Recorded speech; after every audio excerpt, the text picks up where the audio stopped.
மாவட்டம் கொள்ளிடம் அருகே உள்ள பழையபாளையம் கிராமத்தில் தனியார் பேருந்து நிர்வாகத்தின் இடையூறால் நிறுத்தப்பட்ட மினி பேருந்தை மீண்டும் இயக்க வலியுறுத்தி ஆட்சியரகத்தில் கிராம மக்கள் மனு அளித்தனர்.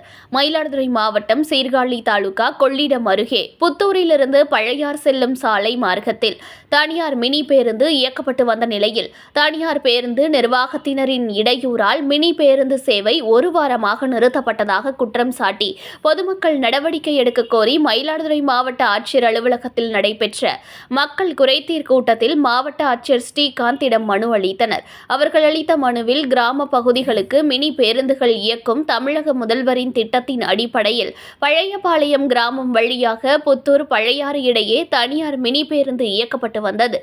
வியாபாரம் நிமித்தமாக பழையாறு பகுதிக்கு செல்லவும் மாணவர்கள் புத்தூர் பகுதியில் உள்ள அரசு கலை கல்லூரி மற்றும் பாலிடெக்னிக் கல்லூரிக்கு செல்லவும் இப்பேருந்து வசதியாக இருந்தது. ஆனால் கடந்த ஒரு வார காலமாக அப்பேருந்து இயக்கப்படவில்லை. அப்பகுதியில் இயக்கப்படும் தனியார் பேருந்து நிர்வாகத்தினரின் இடையூறு காரணமாக மினி பேருந்து இயக்கப்படவில்லை என்றும் தெரிய வருகிறது. எனவே இதுகுறித்து ஆட்சியர் தலையிட்டு மினி பேருந்தை இயக்க நடவடிக்கை எடுக்க வேண்டும் என அம்மனுவில் குறிப்பிடப்பட்டுள்ளது. ஒரு 25 குடும்பம்னாச்சும் நாங்கள் பழையாறு போய் பிழைக்கிறோம். நாங்கள் உழைச்சாதான் எங்களுக்கு வழி.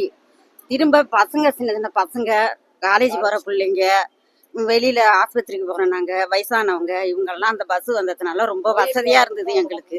ஓஏபி பணம் வாங்க கூட அந்த பஸ்ஸில் தான் போனாங்க. அப்படி இருக்கக்கூடிய காலகட்டத்தில் இங்கே நாங்கள் அந்த டைமுக்கு 7:30 தான் போவோம். அந்த டயத்துக்கு அந்த பஸ்ஸு 5 நிமிஷம் முன்ன வரும்.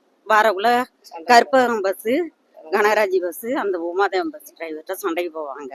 அவங்க ஒரு 15 நிமிஷமாவது போட்டு லேட்டாக எடுப்பாங்க. எடுக்கும்பொழுது எங்களுக்கு அங்கே வியாபாரமும் பாதிச்சிடுது. ஹாஸ்பிட்டலுக்கு போகிறவங்க மற்ற இடம் போகிறவங்களுக்குலாம் ரொம்ப பாதிப்பாக இருக்குங்க சார்.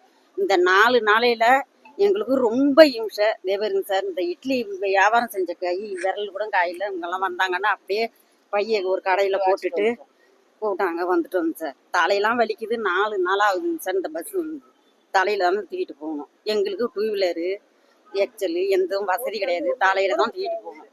இந்த பஸ்ஸு வந்ததுனால வீட்டுக்கிட்டே ஏறிப்போம் இறங்கிப்போம். ரொம்ப சௌகரியமாக இருந்தது எங்களுக்கு. அதுக்கு தயவு செய்து அந்த பஸ்ஸை விடணுங்க சார். பழைய பாலத்துக்குள்ள எந்த பிரச்சனையும் அவங்களால இவங்களுக்கு வரக்கூடாது. ஒரு வாரமா ஓடுதுங்க சார். ஆமாங்க சார். இப்போ வியாபாரக்காரனாங்கள முந்தா நாள் நான் ஒரு 300 ரூபா இட்லியை திருப்பி தூக்கிட்டு வந்து மாட்டுக்கிட்ட கரைச்சி வச்சிருந்தேன் சார். ஏன்னா அது அந்த இட்லி சட்னி சாம்பார்லாம் நான் என்ன செய்ய முடியும்? இந்த பஸ் வரதுனால நான் லேட்டாக போய் பேர் கலையாயிருச்சு. செய்திகளை உடனுக்குடன் தெரிந்து கொள்ள லைக் பண்ணுங்க, ஷேர் பண்ணுங்க, சப்ஸ்கிரைப் பண்ணுங்க, மறக்காம கமெண்ட் பண்ணுங்க.